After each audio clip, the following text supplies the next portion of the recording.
কোনো সন্তান কখনো চায় না তার কারণে বাবা মায়ের সংসার ভেঙে যাক। কিন্তু যদি একদিন সবাই আঙুল তুলে বলে, সবকিছুর জন্য তুইই দায়ী, সেদিন একটা সন্তানের বুকের ভেতর ঠিক কতটা ঝড় ওঠে, সেটা কেউ বোঝে না। আজ শুনুন এমনই এক সত্যি অনুভূতির গল্প, যা শেষ পর্যন্ত আপনার চোখে জল এনে দেবে।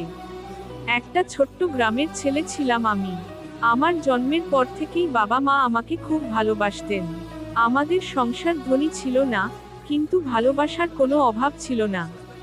বাবা সারাদিন কঠোর পরিশ্রম করতেন, আর মা সংসার সামলানোর পাশাপাশি আমাকে মানুষ করার স্বপ্ন দেখতেন।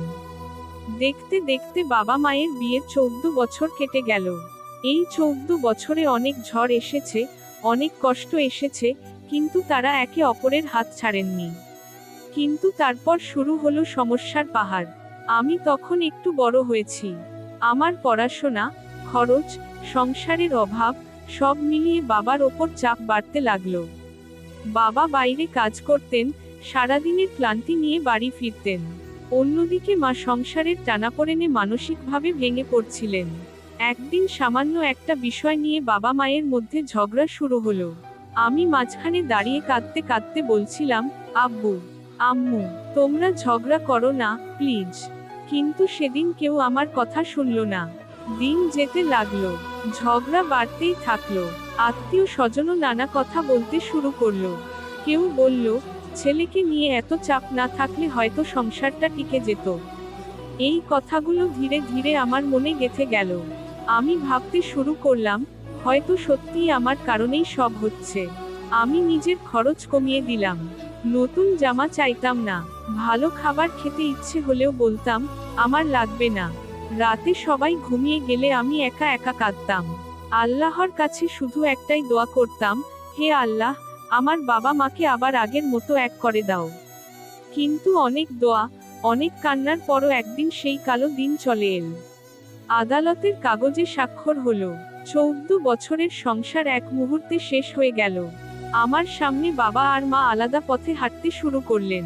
সেদিন আমি বুঝেছিলাম, একটা কাগজ শুধু দুজন মানুষের সম্পর্ক ভাঙে না, একটা সন্তানের পুরো পৃথিবীও ভেঙে দেয়। আমি অনেক দিন ধরে নিজেকেই দোষ দিয়েছি। মনে হয়েছে, যদি আমি না জন্মাতাম, তাহলে হয়তো আজও তারা একসঙ্গে থাকতেন। কিন্তু সময়ের সঙ্গে সঙ্গে বুঝলাম, কোনো সন্তানের কাঁধে বাবা মায়ের সম্পর্ক টিকিয়ে রাখার দায় থাকে না। বড়দের সিদ্ধান্তের জন্য কোনো শিশুকে দোষী ভাবা ঠিক নয়। আজও যখন বাবা মায়ের পুরনো ছবি দেখি, বুকের ভেতর একটা দীর্ঘশ্বাস উঠে আসে। তবুও আমি তাদের দুজনকেই সমান ভালোবাসি। কারণ তারা আলাদা হয়ে গেলেও তারা দুজনই আমার বাবা মা। জীবন আমাকে শিখিয়েছে, সব ভাঙা সম্পর্ক জোড়া লাগে না। কিন্তু ভাঙা মন নিয়ে বেঁচে থাকতেও মানুষ একদিন শিখে যায়। যদি আপনার বাবা মা আজও একসঙ্গে থাকেন, তাহলে তাদের সম্মান করুন, ভালোবাসুন। কারণ একটি সুখী সংসারের মূল্য শুধু সেই সন্তানই বোঝে, যে নিজের চোখের সামনে একটি সংসার ভেঙে যেতে দেখেছে। শেষ কথা, কখনো কোনো সন্তানকে বাবা মায়ের বিচ্ছেদের জন্য দোষ দেবেন না। একটি শিশুর সবচেয়ে বড় স্বপ্ন হলো, তার বাবা মা একসঙ্গে হাসুক। ভিডিওটি ভালো লাগলে লাইক, কমেন্ট ও সাবস্ক্রাইব করতে ভুলবেন না।